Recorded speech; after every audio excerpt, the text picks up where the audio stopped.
LA wildfires have inflicted significant damage, with the current estimates of total economic losses ranging from $135 billion to $150 billion.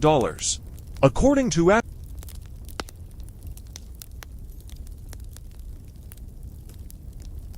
Tragically, 24 precious lives have been lost, and thousands have been displaced due to evacuations.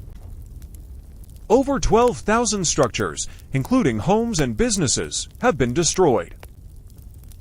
Insured losses are projected to be substantial, with some estimates suggesting figures as high as $30 billion. The fires have scorched vast areas of land, leading to environmental degradation and potential long-term ecological consequences.